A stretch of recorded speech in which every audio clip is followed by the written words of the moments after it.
ଏବେ पीएम किसान योजना को नहीं आसला गोटे बहुत बड़ अपडेट आ कौन अपडेट आसी वीडियो माध्यम संपूर्ण जाना आपाई आपण मैंने भिडियोटी लास्ट पर्यटन देखो संपूर्ण जाने एमान को मिलबनी किसान टंका सरकार कौन सूचना देते आसतु जाना देश में कोटी कोटी कृषकों पीएम किसान योजनार 20तम किस्तिर अपेक्षार अच्छा जून रे यही टंका आसबार थिला हेले एथिरे विलंब होईची। ए योजनार गरीब कृषक मानक प्रति वर्ष 6000 टंका आर्थिक सहायता मिलता है। 4 मास व्यवधान रे यही टंका 2000 टंका लेखाएं मिलता है। यही टंका नियमित व्यवधान रे मिलवा पाई किछि काम जरूरी जदि आपणकर KYC अपडेट नहीं नचेत मोबाइल नंबर अपडेट नहीं तेबे यह विलंब होई पारे। आसंतु जानिबा जदि आपनको पीएम किसान योजना रे लाभ मिलता है तेबे यथाशीघ्र पीएम किसान पोर्टाल रे नचेत निकटतम CSC सेंटर रे जरिया रे निजर KYC पूर्ण करंतु। पीएम किसान वेबसाइट अनुसार एथिपाई रजिस्टर किसान पाई KYC अनिवार्य OTP KYC पीएम किसान पोर्टाल रे उपलब्ध नचेत बायोमेट्रिक आधारित KYC लगी निकटतम CSC सेंटर केंद्र संपर्क रे करा जाई परिबो।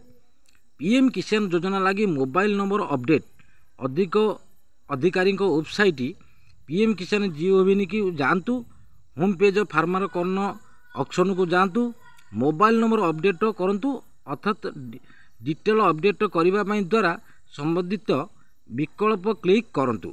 रजिस्टर नंबर आर्थिक आधार नंबर जरिया रे निजर डिटेल खोजंतु। दिया जाइथिबा फील्ड रे निजर पंजीकरण नाम आर्थिक आधार नंबर दाखल करंतु। स्क्रीन रे देखा जाइथिबा कैप्चा कोड को दाखल करंतु। एबे स्क्रीन टी ऊपर क्लिक करंतु। सबमिट करिबा परे निजर मोबाइल नंबर अपडेट अथवा सठिक करिबा स्क्रीन रे दिया जाइथिबा निर्देश पालन करंतु। पीएम किसान योजना लगी बेनिफिशियरी स्टेटस किभली चेक करिवे पीएम किसान योजना अधिकारी रे वेबसाइट पीएम किसान GOV को जानतु। निजर आधार नंबर दे अकाउंट नंबर दे दाखल करंतु। निजर पेमेंट स्थिति हिस्ट्री यही भेली भेरीफाए करंतु। आपण माने तो जानिले सरकार कौन सूचना देछंती पीएम किसान योजना रे जून मास तो मिलबार थला मिलला नहीं एबे तो जुलाई मास सरकार हातर कथा केबे देबे कौन करिवे ताहा भी सूचना पर्यंत आसी नहीं। आपण मानकर KYC अपडेट करंतु। आपण मानकर आधार सीडिंग आधार जहाँ आपणकर जहाँ समस्या हो सब क्लियर कर दिंतु। सरकार जदि ये जुलाई मासरे देबे ताला आपनको मध्य 20 नंबर किस्तिर टंका पीएम किसान योजना मध्य मिल पारिबो।